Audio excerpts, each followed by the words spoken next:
जय गुरुदेव। धुरी पर ब्रह्मांड घूम रहे। पहले की किताबों में पहले के युगों की साधना लिखी है। वो साधना कलयुग में नहीं की जा सकती है। पहले देवियों को योग करने का अधिकार नहीं था क्योंकि वो कर नहीं सकती थी। अब है कलयुग। कलयुग में कलयुग की साधना है। संतों ने इस इतनी सुगम साधना सूरज शब्द योग की रखी जिसे स्त्री पुरुष बूढ़े बच्चे हर कौम हर बिरादरी के लोग कर सकते हैं। सबको समान अधिकार दिया गया है भजन करने का। दुनिया में समान अधिकार मिल ही नहीं सकता क्योंकि कर्म कर्जे हैं, इसलिए सब समान नहीं हो सकते हैं। कलयुग में बस इतना करना है कि मन को रोककर, चित्त को रोककर, बुद्धि को रोककर ध्यान को एकाग्र करना है। शब्द को सुनना है। मन अगर शांत होता तो शब्द से ही, क्योंकि शब्द में पायेदार आनंद है। बस मन पर निगरानी रखने की आवश्यकता है। उसको जब ज्ञान हो जाता है तब बुद्धि कुछ नहीं कर सकती।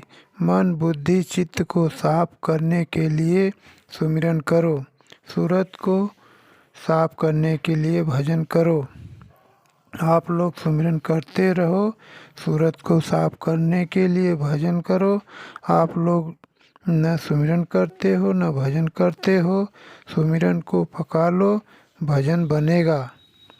जिसका भजन बना उसने कहा कि भाई है सूरत मेरी आवाज़ सुहागिन।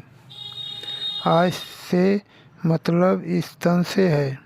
जब तक आप इस शरीर में हो आज है। छिन्न सबसे छोटा समय है। लेकिन जब गुरु की कृपा हुई तो मेरी सूरत छिन छिन जाग रही है। किसी ने सूरत को राधा कहा, किसी ने सीता कहा। यही सूरत है। यह स्वामी स्वामी पुकारती है।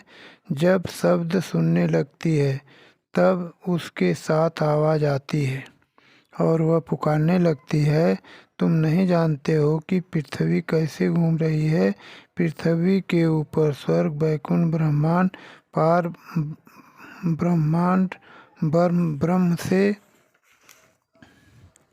16 गुना ज़्यादा प्रकाश है।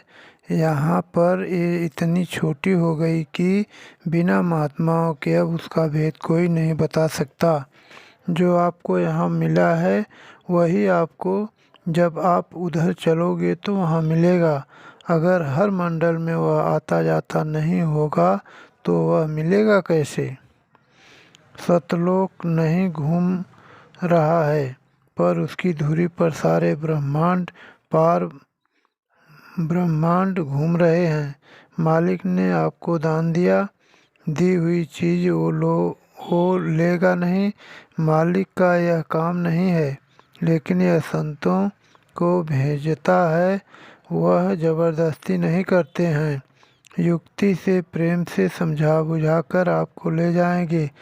आपके कैसे कैसे बुरे कर्म हैं, उन्हें संत कैसे धोते हैं, यह आपको क्या मालूम है। भजन किया नहीं। एक दफ़े मैं गुरु महाराज पूछा कि जो लोग नामदान लेते हैं और आकर खड़े हो जाते हैं, प्रणाम करके चले जाते हैं, उनको कुछ मिलता है। उन्होंने कहा कि कुछ नहीं मिलता, बस आकर खड़े हो गए, भजन नहीं किया, सब दिखावटी। काल भगवान ने तुमसे कहा कि तुमको कर्म करने का पूरा पूरा अधिकार दिया जाता है। अच्छा करो बुरा करो या अपनी जीवात्मा को जगाकर मालिक के पास पहुंचा दो, हम तुमको नहीं रोकेंगे, पर हमारे देश का कर्जा चुका दो क्योंकि यह यहाँ का नियम है। नानक जी का एक शिष्य था जिसने कुछ गलती कर दी और नरक चला गया। नानक जी को नरक में जाना पड़ा। वो वहाँ गए, देखा वो चिल्ला रहा था, नानक जी ने कहा कि निकल आओ। उसने कहा कि यहाँ इतने जीव पड़े हैं, उन सबको निकालिए। नानक जी ने अपना अंगूठा नरक में डाला और सब जीवों को निकाल लिया। नानक जाए अंगूठा बोरा, सब जीवन का किया निवेड़ा। सब लोग एकाएक नामदान लेते ही शुरू में भजन नहीं करते, पर भजन करने के इरादे बनाए जाते हैं। धीरे धीरे प्रेमी भजन में लग जाते हैं। अगर न लगे तो किसी को क्या मालूम कि भजन क्या है। बाबा जय गुरुदेव।